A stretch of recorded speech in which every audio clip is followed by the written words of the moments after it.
سلام، به این کانال خوش اومدین. امروز میخوایم با کمک یکی از حکایت‌های جالب و طنز ملا نصرالدین کاربرد زمان گذشته ساده و گذشته استمراری رو بیشتر تمرین کنیم. پس بریم که شروع کنیم.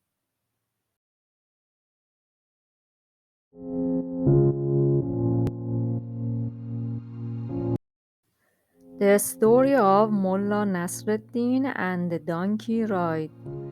قصه ملا نصرالدین و الاغ سواری.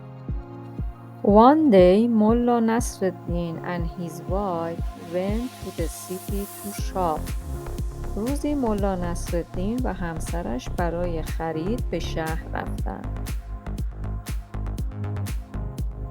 Mullah was riding his donkey and his wife was walking beside him.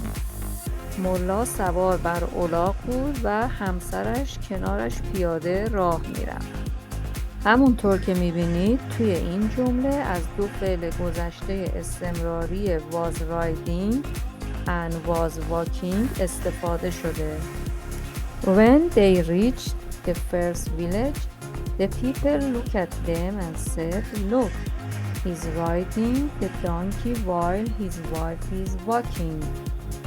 وقتی به اولین روستا رسیدن، مردم نگاه کردند و گفتند نگاه کن، او سوار بر الاغ است در حالی که همسرش پیاده راه می رود.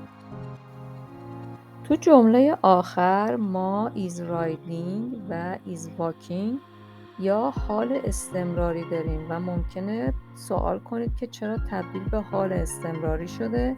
چون اینجا ما نقل قول مستقیم داریم.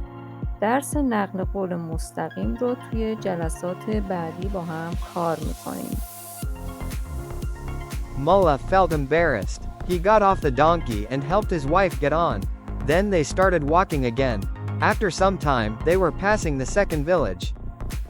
ملا خجالت کشید، از الاغ پیاده شد و کمک کرد همسرش سوار شود. سپس آنها به راه افتادند. بعد از مدتی آنها وارد روستای دوم شدند. گاتاف گذشته فعل گتاف به معنی پیاده شدن و گت آن به معنی سوار شدن هست. توجه کنید فعل‌های گت آن و گت آف برای سوار و پیاده شدن به اتوبوس، مترو، کشتی، هواپیما و قطار هم به کار میره. After a while they reached the second village. بعد از مدتی به روستای دوم رسیدند.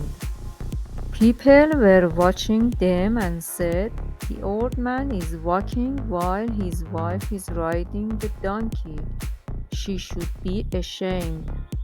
مردم آنها را تماشا می‌کردند و می‌گفتند پیرمرد راه می‌رود در حالی که همسرش سوار الاغ است.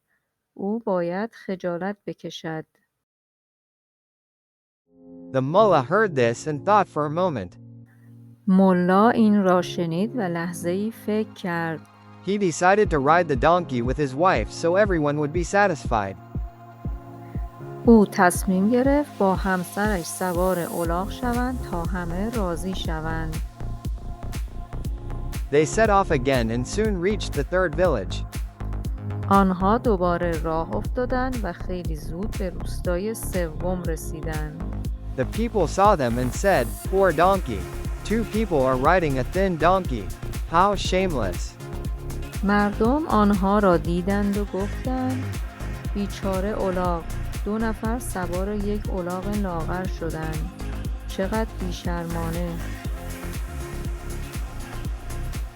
The mullah felt embarrassed. He and his wife got off the donkey and started walking toward the next village. ملا خجالت کشید. او و همسرش از الاغ پیاده شدند و به طرف روستای بعدی به راه افتادند.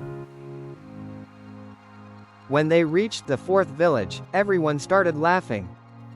وقتی به روستای چهارم رسیدن، همه شروع به خندیدن کردند.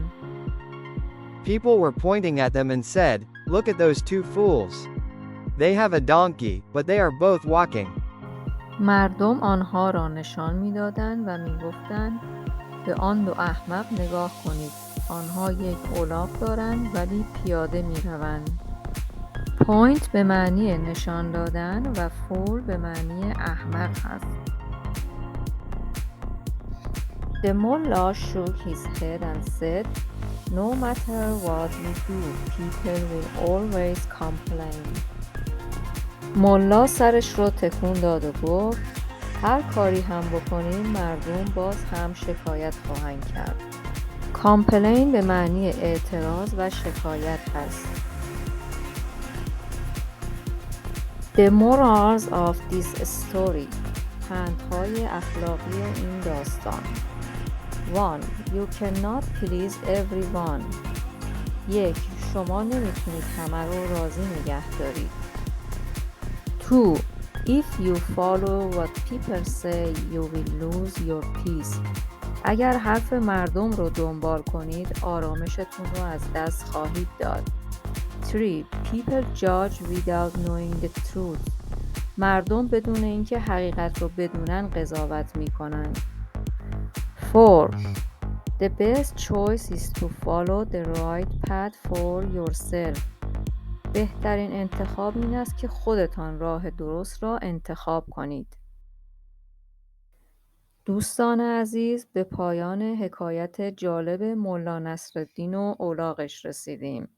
امیدوارم که از این حکایت خوشتون بیاد و از نکات آموزشی هم استفاده بکنید. من سعی می‌کنم از این حکایت‌ها برای کمک به آموزش زبان باز هم استفاده کنم. تا درس‌های بعدی و حکایت‌های بعدی مراقب خودتون باشید. خدا نگهدارتون.